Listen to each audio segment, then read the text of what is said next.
ஒரு தர்ம யுத்தம். தேசிய சக்திகளுக்கும் தர்மத்தின் பால் இருக்கின்ற நண்பர்களுக்கும் பிரிவினைவாத இந்த நாட்டுக்கு எதிராக செயல்படுற தீய சக்திகளுக்கும் இடையிலான யுத்தம் இது. இப்ப நீங்க பார்த்தா நம்ம கூட்டணியில என்னுடைய நீண்ட நாள் நண்பர் பெரியவர் டாக்டர் நீங்க பார்த்தா இப்ப குடிபோதை மட்டுமில்ல, நார்கோட்டிக் போதை மருந்து கஞ்சா இதெல்லாம் இப்ப பள்ளிக்கூட குழந்தைகள் பையில இருக்கு. அடுத்த தலைமுறை இது பற்றி சென்னையில் வந்தப்பவே மாண்புமிகு பிரதமர் அவர்கள் பேசினார். ஒரு பிரைம் மினிஸ்டர் பேசுறாருன்னா எவ்வளவு தகவல் அவருக்கு இருக்கணும். தமிழகத்தில் பள்ளிக்கூட குழந்தைகள் போதைக்கு அடிமையாக இருக்கிறார்கள். எங்கிட்ட நேற்றைக்கு சோசியல் மீடியால வந்திருக்கு. 10 வயசு பையன் அவன் போதை ஊசி போட்டுக்கிட்டு தடுமாட்டத்தில் இருக்கான். போலீஸ் வந்து அவன்கிட்ட கேட்கறாங்க, எங்கடா போதை மருந்து கிடைக்குதுன்னு. போலீஸுக்கு தெரியல, அந்த பையனுக்கு தெரிஞ்சிருக்கு. அந்த அளவிற்கு இந்த அழிவுக்கு கொண்டு செல்லுகின்ற திராவிடியன் ஸ்டாக் அரசாங்கம், இதை நாம முடிவுக்கு கொண்டு வரணும். எதை வச்சு கொண்டு வர்றது?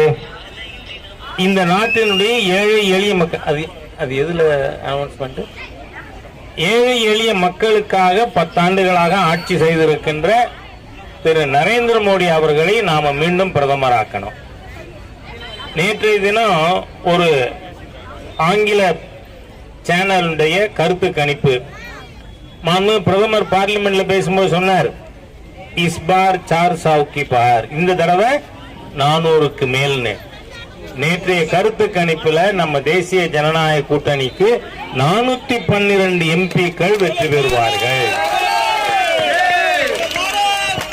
ஆகவே இப்ப அஸ்வத்தாமன் அவர்கள் 400க்குள்ள ஒண்ணு இல்ல, 412ல அஸ்வத்தாமன் ஒரு ஆள் இருக்கார். ஏன்? மோடி பிரதமர் ஆகிடுவார். ஆனா ஊர்ல கல்யாணம் மாறல சந்தானமா? நம்ம ஊர்ல என்ன, இந்த தொகுதி 8 சீட்டு கிடைச்சது. யாராவது நம்ம ஊர் எம்பி பேர் என்னங்க பாருங்க, எம்பி பேரே தெரியல. அண்ணாதுரை இருங்க, அண்ணாதுரை பார்லிமெண்ட்ல நம்ம தொகுதியினுடைய ஏதாவது ஒரு திட்டம் பத்தி 5 வருஷத்துல ஒரு தடவையாவது பேசி இருக்காரா? இல்ல. நான் 5 வருஷம் எம்எல்ஏ இருந்தேன். நான் சட்டமன்றத்தில் பேசினது 500 பக்கம் புக்கு போடலாம். அந்த அளவுக்கு என்னோட தான் திரு காடுவெட்டி குரு அவர்களும் எம்எல்ஏ இருந்தார். ஆக ஒரு பார்லிமெண்ட்டுக்கு போனா தொகுதியை பத்தி பேசணும். ஔவையார் என்ன சொல்றாங்க? சபை நடுவே நீட்டோலை வாசியா நிற்பான், குறிப்பறிய மாட்டாதவன் நன்மரம்னு. தமிழ்நாட்டிலிருந்து 38 மரம் போயிருக்கு பார்லிமெண்ட்டுக்கு. யாருமே பேசுறது இல்லையே தொகுதியை பத்தி. ஆகவே நீங்க தொகுதியை பத்தி தெரிந்தவர், தொகுதிக்காக ஒரு தேர்தல் அறிக்கை கொடுத்திருக்கக்கூடிய நம்முடைய திரு அஸ்வத்தாமன் அவர்கள், நீங்க அஸ்வத்தாமன் எனக்கு நீண்ட நாட்களாக